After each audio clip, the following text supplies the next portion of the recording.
저는 오늘 주어진 본문 말씀을 가지고 나는 내 하나님, 나는 하나님 곧 내 하나님이로다. 오늘 하나님 곧 내 하나님이로다라고 이렇게 제목이 나오는데요. 앞에 나는을 붙이셔가지고 나는 하나님 곧 내 하나님이로다. 이 말씀이 오늘 말씀의 제목입니다. 이 말씀을 통해서 우리에게 말씀하고 계시는 하나님의 음성을 들을 수 있기를 주님의 이름으로 축복합니다. 여러분, 시편이 그 형식이 시로 되어 있으며 또 노래와 기도문으로 되어 있지만은 시편은 하나님과 깊은 이 교제를 통해서 나온 한 개인의 신앙 고백 또는 공동체의 신앙 고백이라고 말씀드릴 수가 있습니다. 그래서 시편은 우리가 이 시편을 읽어보셨겠지만 시인이 이 마음속에 간직하고 있는 비밀을 어떻게 합니까? 하나님 앞에 다 토해냅니다. 어떨 때는 하나님을 찬양하기도 하고 또 어떨 때는 비탄에 젖어서 슬픔에 젖어서 탄식하기도 하죠. 그리고 어떤 때는 고발도 하고요. 자, 그런데 시편은 시인이 어떤 그 노래나 기도문에 그치는 것이 아니라 이 시편을 통해서 하나님께서 말씀하고 계시는 메시지의 성격을 가지고 있어요. 자, 오늘 우리가 읽은 시편 50편 역시 본문 4절과 5절과 7절에 보시면은 하나님께서 누구에게 말씀하고 계시다는 것을, 그 대상이 누구라는 것을 말씀해 주고 있는데 누굽니까?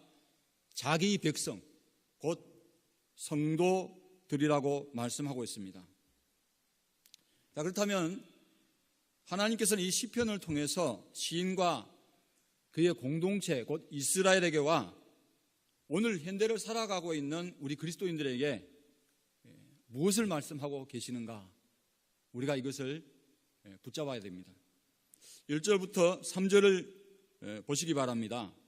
여기 보시면은 시인은 하나님께서 자기 백성들에게 곧 성도들에게 나타나시는데 이것을 신현이라 합니다. 신현.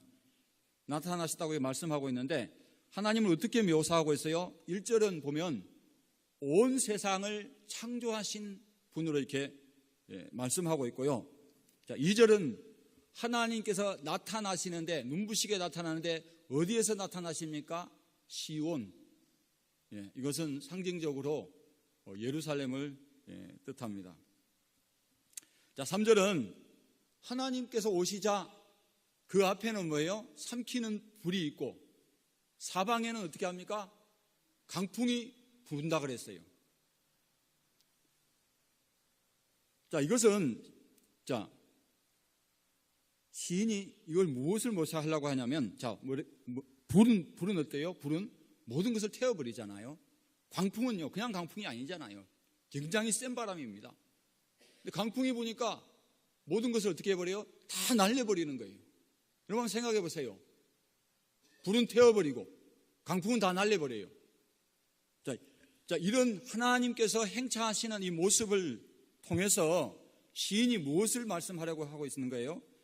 그 위험 앞에, 하나님의 위험 앞에서 떨지 않을 자 없다는 거예요. 두려워하지 않을 자 없다는 거예요.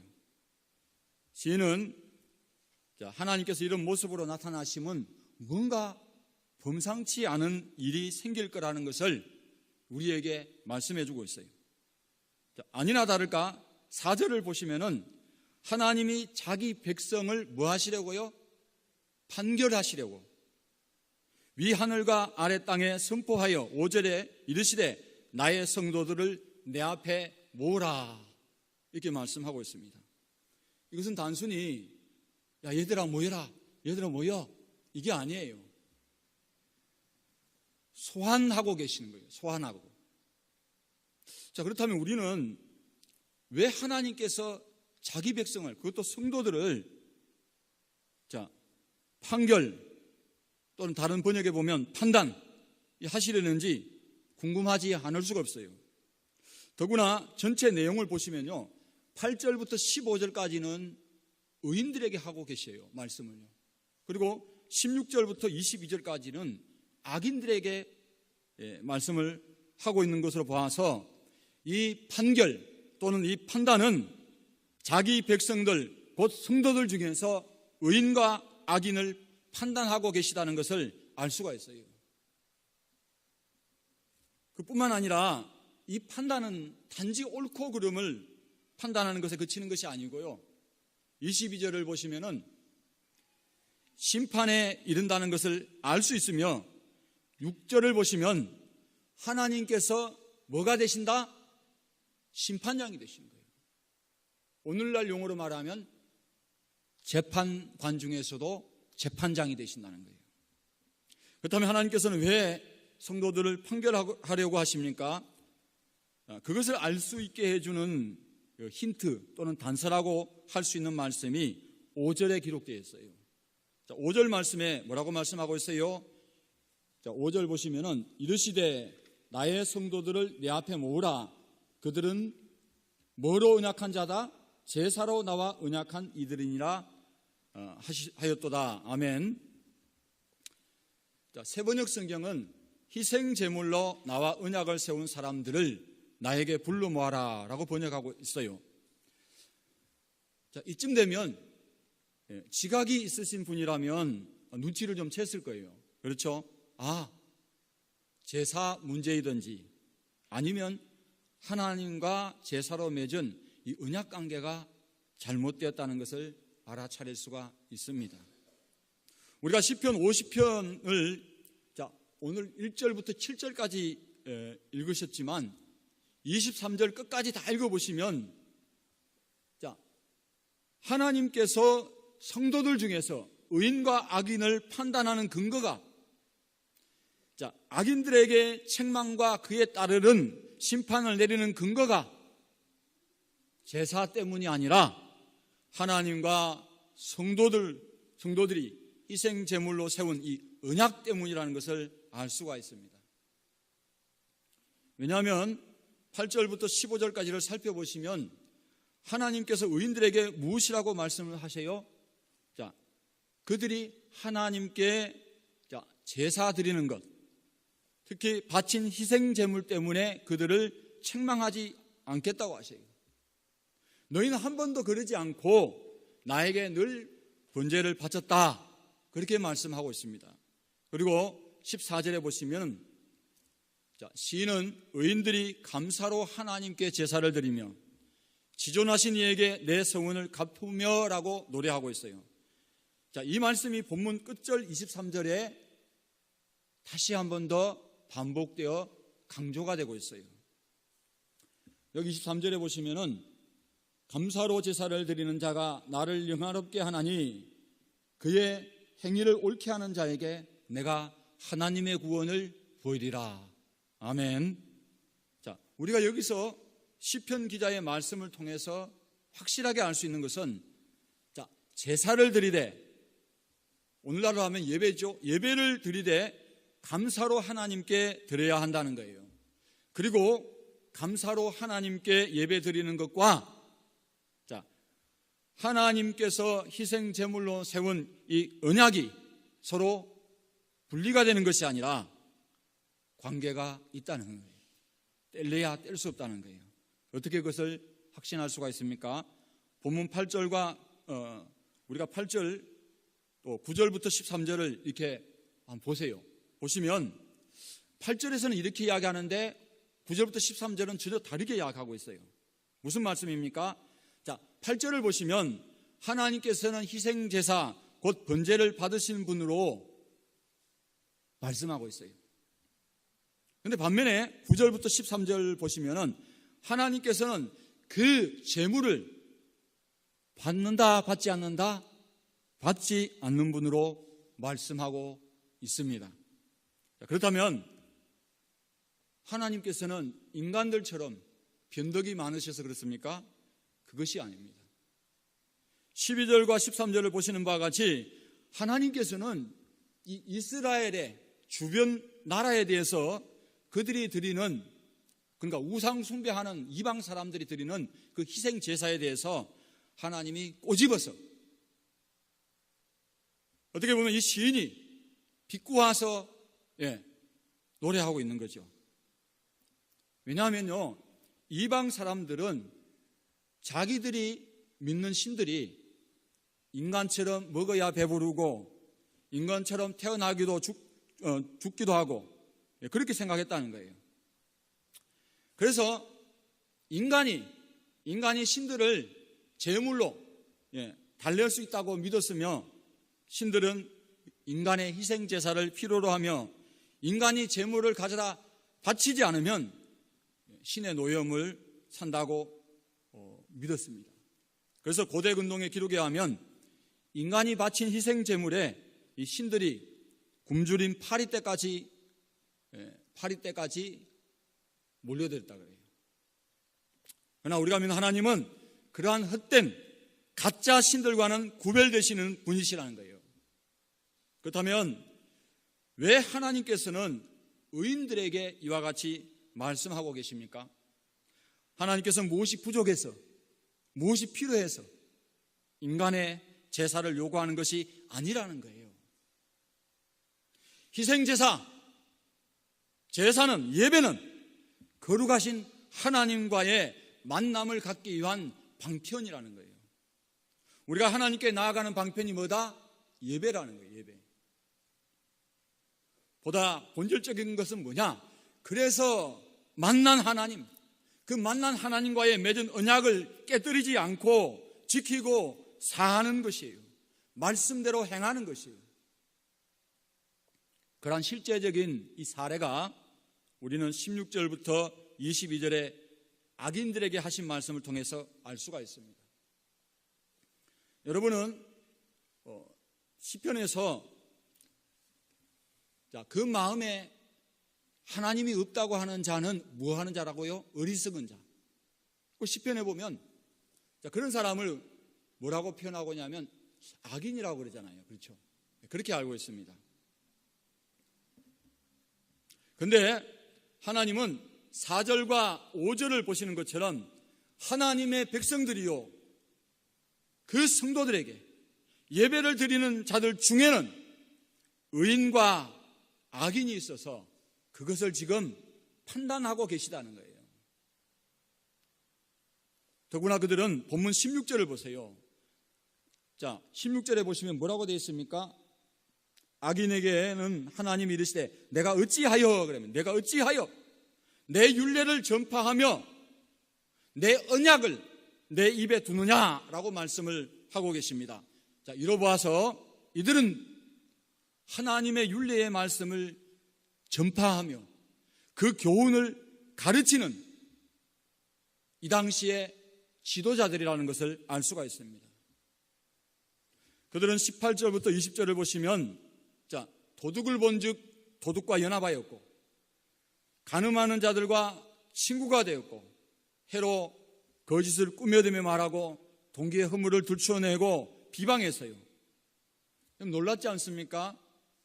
계명을 줄줄이 암송하고 있고 성경 어디에 무슨 내용이 있다는 것을 알고 있는 자들이, 더구나 계명의 말씀을 가르치는 자들이 오늘 10계명 중에서 7계명, 8계명, 9계명을 어기고 있다고 말씀하고 있어요.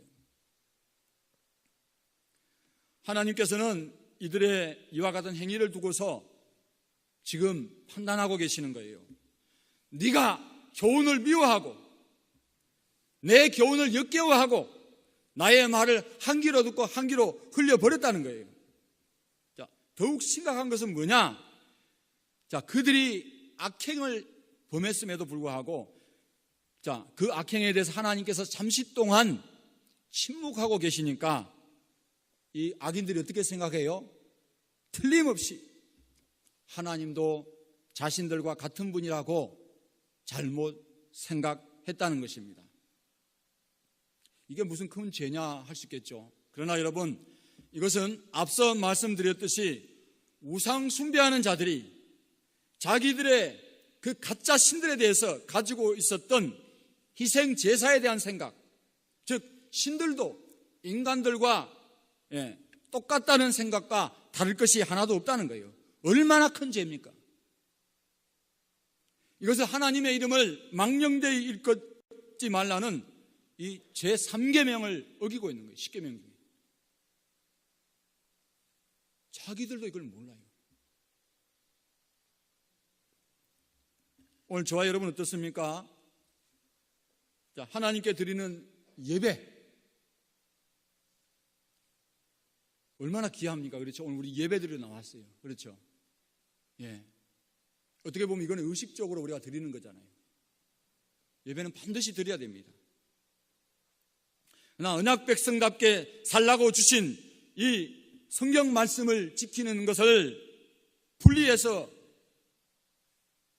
생각하면 안 된다는 거예요.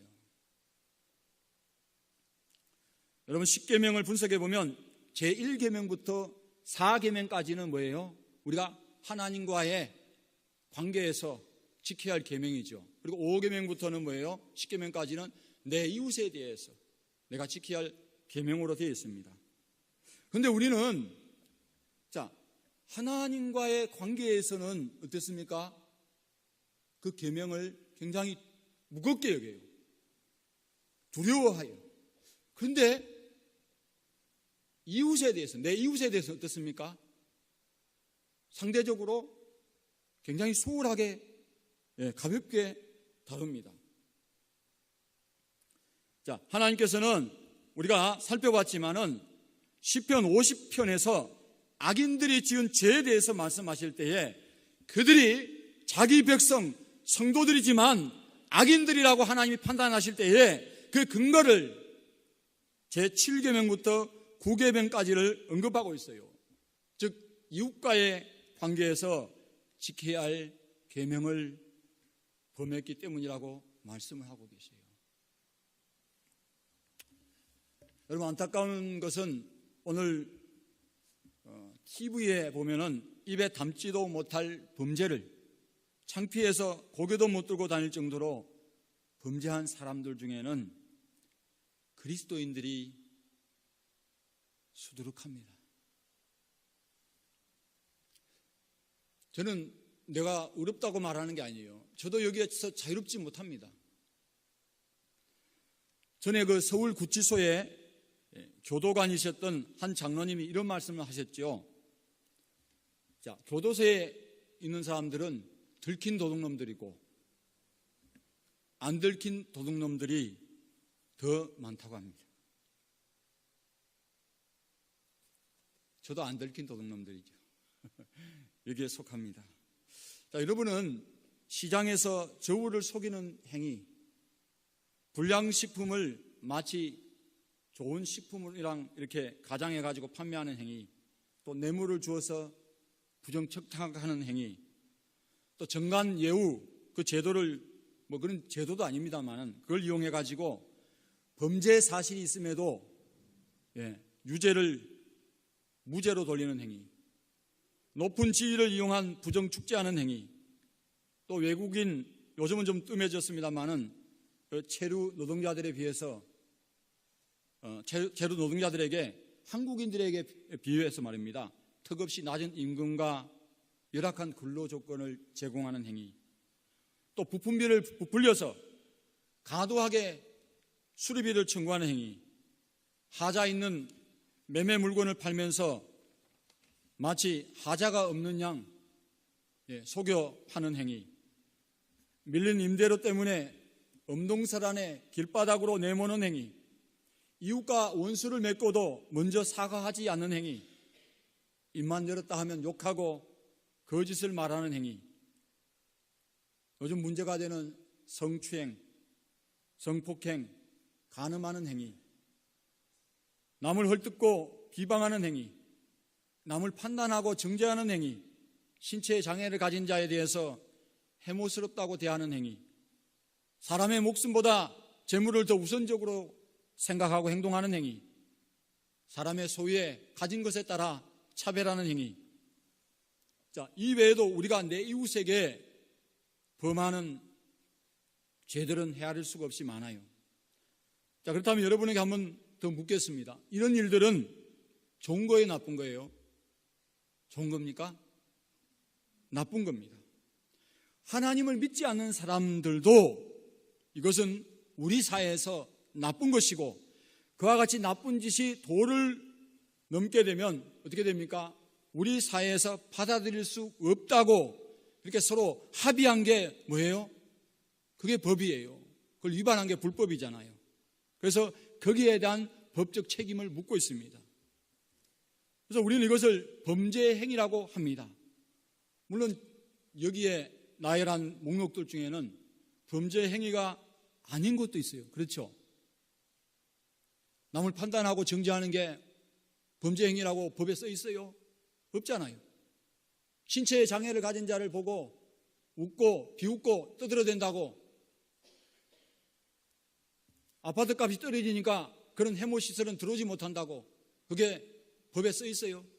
없잖아요. 그러나 성경은 우리가 이웃과의 관계에서 행하는 이러한 일들에 대해서 그것은 악하다고 말씀을 하고 있어요. 그것은 악한 행위이기 때문에 또한 심판의 대상이 된다고 하십니다. 자, 욥 알죠? 욥은 욥기 35장 12절에서 사람들이 부르짖을 때에 하나님이 듣지 않으신 것은 그들이 교만하고 악하기 때문이라고 말씀하고 있어요. 또한 선지자 이사야는 그러한 가운데 예배를 드리면서 너희들이 바치는 헌물 받지 않겠다, 그렇게 말씀하고 있습니다. 그것은 더 이상 헌물이 아니라 하나님이 보실 때는 헛된 것이며 심지어는 혐오의 대상이 된다고 말씀하고 있어요. 그래서 이사야 1장 11절에 여호와께서 말씀하시되 너희의 무수한 재물이 내게 무엇이 유익하뇨? 나는 순양의 번제와 살찐 짐승의 기름에 배불렀고 나는 수송아지나 어린 양이나 순염소의 피를 기뻐하지 아니하노라. 너희가 내 앞에 보이러 오니 이것을 누가 너희에게 요구하느냐? 내 마당만 밟을 뿐이니라. 헛된 재물을 다시 가져오지 말라. 분향은 내가 가증히 여기는 바요, 월삭과 안식일과 대회로 모이는 것도 그러하니 성에 아울러 악을 행하는 것을 내가 견디지 못하겠노라. 내 마음이 너희의 월삭과 정한 절기를 싫어하니 그것이 내게 무거운 짐이라 내가 지기에 곤비하였느니라. 그러면서 뭐라고 말씀하냐면 너희가 손을 펼 때에 하나님 도와주세요, 하나님 내 기도 들어주세요, 그럴 때 어떻게 하신다고요? 내 눈을 너희에게서 가리고 너희가 많이 기도할지라도 내가 듣지 아니하리니 이는 너희의 손에 피가 가득함이니라. 아멘. 어떤 분들은 참 이상하게 성경을 이해하는 분들이 있어요. 무슨 말이냐? 아니 목사님, 그건 계명은 구약의 계명의 말씀 아닙니까? 그런 거예요. 그래서 더 이상 계명은 우리가 안 지켜도 됩니다, 그렇게 해요. 과연 그럴까요? 마태복음 5장에 예수님께서 뭐라고 말씀하십니까? 옛 사람에게 말한 바, 자, 누구든지 살인하지 말라 그랬죠. 십계명입니다. 그렇죠? 근데 나는 너희에게 이르노니 뭐라 그랬어요? 형제를 미워하는 자마다 살인하는 자라 했어요. 그 계명의 그 핵심을, 그 중심을 우리 주님은 보신 거잖아요. 왜 살인합니까? 이웃을 미워하니까 그래요. 이웃하고 미워서 원수 맺으니까 그래요. 물론 요즘은 묻지마 살인도 있습니다만, 또 간음치 말라 하였으나 나는 너희에게 이르노니 여자를 보고 음욕을 푸는 자마다 마음에 이미 간음했다 그랬잖아요. 어떻게 생각하세요? 십계명에 간음치 말라는 말씀이 있습니까 없습니까? 있잖아요. 간음하지 말라. 요즘 간음이 문제가 되고 있어요. 그렇죠? 여자를 보고 음욕을 품는 자마다 마음에 이미 간음하였다 그래요. 계명을 누가 창조하셨어요? 누가 만드셨어요? 하나님이 만드셨어요. 하나님이신 그 예수님이 다 알고 계시는 거예요. 그렇잖아요. 나의 계명을 가지고 지키는 자라야 나를 사랑하는 자니 나를 사랑한 자는 내 아버지께 사랑을 받을 것이요 나도 그들을 사랑하여 그에게 나를 나타내리라. 요한복음 14장에 예수님이 말씀하셨어요. 그래서 마태복음 5장 23절 24절에 보면요, 예수님께서 뭐라고 말씀하시냐면, 자, 너희가 이 제단에 우리가 예배 드리면서 예물을 드리잖아요. 이 예물을 드리다가 마음의 신앙 양심의 가책을 받은 거예요. 내가 오늘 하나님 앞에 예물을 드리지만 내가 내 형제를 용서하지 못하고 내가 오늘 아침 대판 싸우고 왔어요. 마음이 편치를 않는 거예요. 그럼 어떻게 해요? 예수님께서는 그 예물을 제단에 그만 놔두고 가서 형제와 화목하고 그런 다음에 예물을 드리라는 거예요. 이게 어떻게 구약의 캐캐 묵은 계명의 말씀입니까? 아니잖아요. 그러므로 어떻게 하라는 것입니까? 시편 기자는 15절에 보시면 의인들에게는 환난 날에 나를 부르라 내가 너를 건지리니 내가 나를 영화롭게 하리라 그렇게 말씀하고 계시지만 22절에 보시면 악인들에게는 하나님을 잊어버린 너희여 이제 이를 생각하라. 뭐 노댕처럼 뭐 이렇게 생각하라는 그런 말씀입니까? 그게 아니잖아요. 어디서 잘못되었는지 무엇이 죄가 되는지 깨달으라는 거예요. 회개하라는 거예요. 그렇지 아니하면 내가 너희를 어떻게 한다? 사자가 짐승을 이빨로 갈갈이 찢어버리듯이 찢어버리겠다는 거예요. 이 오늘 시적 표현으로 하고 있죠. 그럴 때는 하나님이 찢어버릴 때는 건질 자가 없으리라. 그럼 어떻게 하라는 겁니까? 회개하라는 거예요.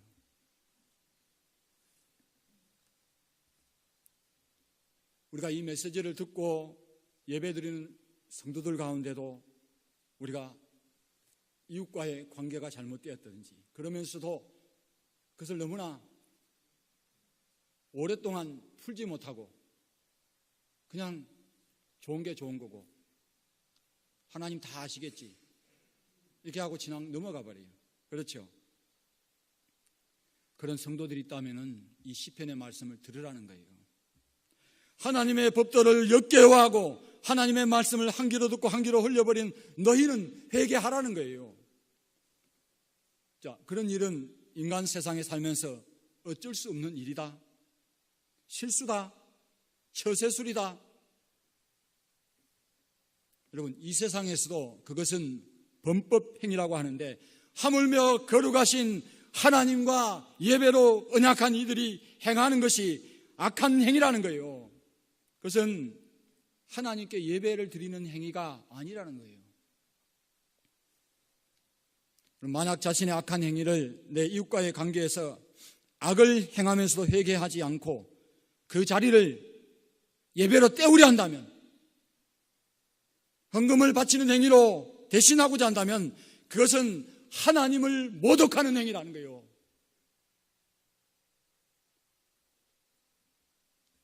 하나님을 마치 제사와 제물을 가지고 달려라 하는 그 이방 우상 숭배자들의 행위와 다를 것이 하나도 없지 않냐 그 말입니다. 여러분, 하나님께서 뭐 부족해가지고 뭐가 필요해서 우리의 예배를 받으시려는 것이 아니라는 거예요. 착각하지 말라는 거예요. 하나님과 맺은 언약 때문이라는 것입니다. 예배를 드리는 행위는 우리가 언약을 체결했다는 표식입니다. 여러분 생각해 보세요. 교회는 누구나 출입할 수 있어요. 그렇죠? 장사꾼도 올 수 있어요. 그렇죠? 내가 또 사업하기 위해서 누구를 만나려고 교회 와서 예배를 드릴 수는 있어요. 그러나 예배는 드리는 척 할 수 있어요. 헌금은 드리는 척 할 수 있어요. 국회의원이, 우리 교회는 국회의원 안 오잖아요. 큰 교회는 국회의원 오는데, 자, 국회의원이 와가지고 예배 드리고 헌금 드리는 척은 할 수 있다 그 말입니다.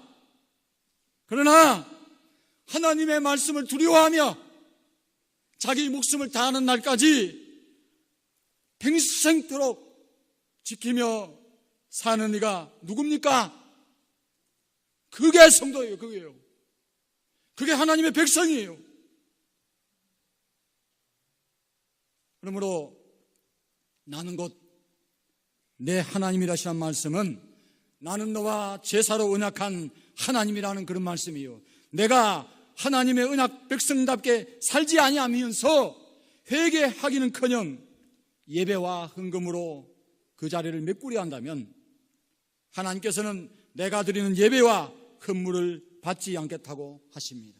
오히려 그를 악인과 같이 보시겠다 그 말입니다. 그가 끝까지 회개하지 않을 때는 그를 심판하시겠다는 거예요.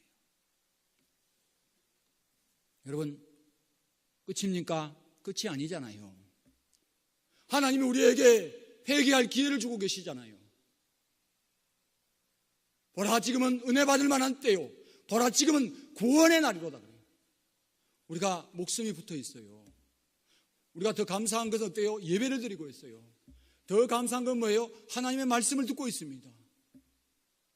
우리는 하나님 앞에 깨닫고 회개하면 되는 거예요. 회개는 그냥 내가 때 씻고 돌아오는 게 아니에요. 그 죄에서 돌아설 때 하나님이 회개했다고 보시는 거예요. 우리가 그렇잖아요. 범죄자들이 동일한 죄를 깜빵에 나와서 왔다 갔다 하고 또 그 죄를 짓고 또 그 죄를 짓고 저 봐라 저 봐라 아직 정신 못 차렸네 반성 못 했네 그러잖아요. 그 회개라고 할 수 있습니까? 그 죄에서 돌아서는 거예요.